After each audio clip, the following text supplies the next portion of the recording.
5 जनवरी 2026। हर TV channel पर बस एक ही खबर थी, शेयर बाजार धड़ाम। ऐसा लग रहा था मानो निवेशकों के पैसे बस डूब ही रहे हैं। लेकिन क्या वाकई बाजार क्रैश हो रहा था या कहानी कुछ और ही थी? चलिए आज इसी गुत्थी को सुलझाते हैं।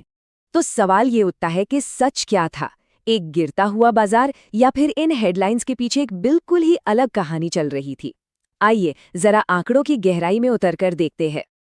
और देखिए, यहीं पर मामला एकदम दिलचस्प हो जाता है। एक तरफ निफ्टी 50 और सेंसेक्स लगभग फ्लैट थे, कोई खास हलचल नहीं। लेकिन दूसरी तरफ आईटी स्टॉक्स की तो जैसे धुलाई हो रही थी, जबकि बैंकिंग सेक्टर मजबूती से खड़ा था। मतलब एक ही बाजार एक ही समय पर दो अलग अलग दिशाओं में कैसे भाग सकता है? तो चलिए सबसे पहले उस मेन विलन को पकड़ते हैं जिसकी वजह से ये सारी उथल-पुथल मची। और इसकी जड़ें थीं सरकार के एक ऐसे फैसले में जिसने एक पूरे सेक्टर की नींव ही हिलाकर रख दी। इस सारे ड्रामे का सेंटर पॉइंट था आईटीसी निफ्टी का एक हैवीवेट स्टॉक। सोचिए सिर्फ 2 ट्रेडिंग सेशन में कंपनी की वैल्यू लगभग 15% गिर गई और स्टॉक अपने 3 साल के सबसे निचले लेवल पर पहुंच गया। ये कोई छोटा मोटा झटका नहीं था, इसने पूरे बाजार के सेंटिमेंट को हिला दिया था। तो आखिर ऐसा हुआ क्या था? देखिए, सरकार ने तंबाकू पर टैक्स का पूरा ढांचा ही बदल दिया।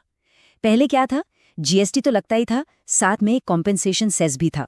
लेकिन नई पॉलिसी में सरकार ने उस सेस को तो हटा दिया, पर उसकी जगह एक बहुत बड़ा फिक्स्ड एक्साइज ड्यूटी ठोक दिया। और ये कोई मामूली बदलाव नहीं था। इस बदलाव का असर बहुत ही जबरदस्त और नेगेटिव था।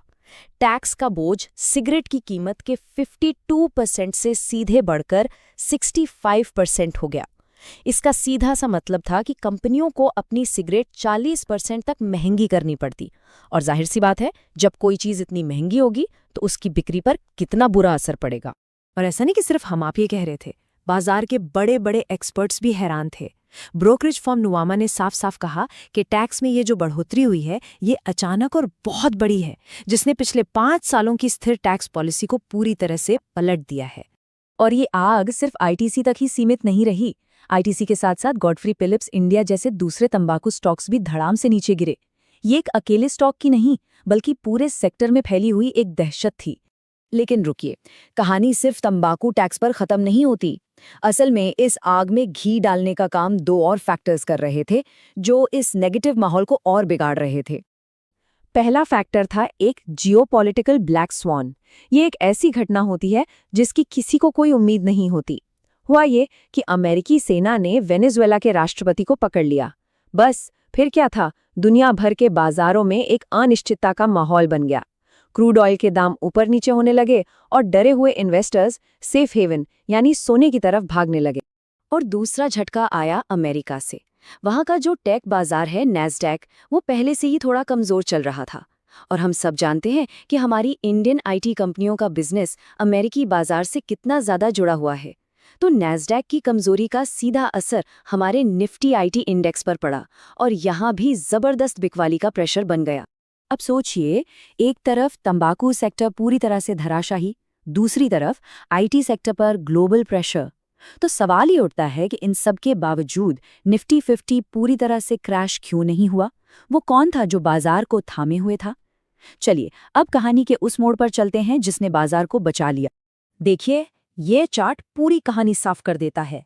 एक तरफ जहां एफएमसीजी और आईटी जैसे बड़े बड़े सेक्टर्स लाल निशान में थे, वहीं एक सेक्टर था जो बाजार को ऊपर की तरफ खींच रहा था, और वो था बैंकिंग सेक्टर।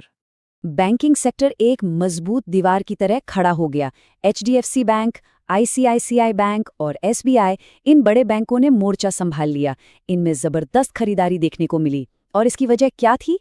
वजह थी देश की मजबूत क्रेडिट ग्रोथ, जिसने इन बैंकिंग स्टॉक्स को गिरने नहीं दिया बल्कि ऊपर उठाया। और कहानी यहीं खत्म नहीं होती। बैंकिंग के साथ साथ ऑटो सेक्टर ने भी पूरा साथ दिया। दिसंबर में गाड़ियों की बिक्री के जो शानदार आंकड़े आए थे, उसकी वजह से हीरो मोटोकॉर्प और टाटा मोटर्स जैसे शेयरों में जबरदस्त तेजी आई और इसने भी बाजार की गिरावट को थामने में एक बहुत बड़ा रोल प्ले किया। तो अब सारी कड़ियां जुड़ गई हैं। अब हम समझ सकते हैं कि 5 जनवरी को असल में हुआ क्या था। क्या वो एक क्रैश था या कुछ और? तो सबसे ज़रूरी बात ये है कि ये कोई डर के मारे की गई बिकवाली यानी पैनिक सेलिंग नहीं थी। ये एक बहुत ही सोची समझी स्ट्रैटेजी थी जिसे मार्केट की भाषा में कहते हैं सेक्टोरल रोटेशन। इसका मतलब बहुत सिंपल है। इन्वेस्टर्स ने देखा कि एफएमसीजी और आईटी जैसे सेक्टर्स में मुश्किल है, तो उन्होंने वहां से अपना पैसा निकाला और उसे उन सेक्टर्स में लगा दिया जो मजबूत दिख रहे थे, जैसे कि बैंकिंग और तो मतलब जिस चीज को मीडिया एक मार्केट क्रैश बता रहा था, वो असल में पैसों का एक बहुत बड़ा फेरबदल था, एक रीशफलिंग थी। पैसा बाजार से बाहर नहीं गया, बल्कि बस एक जेब से निकलकर दूसरी जेब में, मतलब एक सेक्टर से निकलकर दूसरे सेक्टर में चला गया।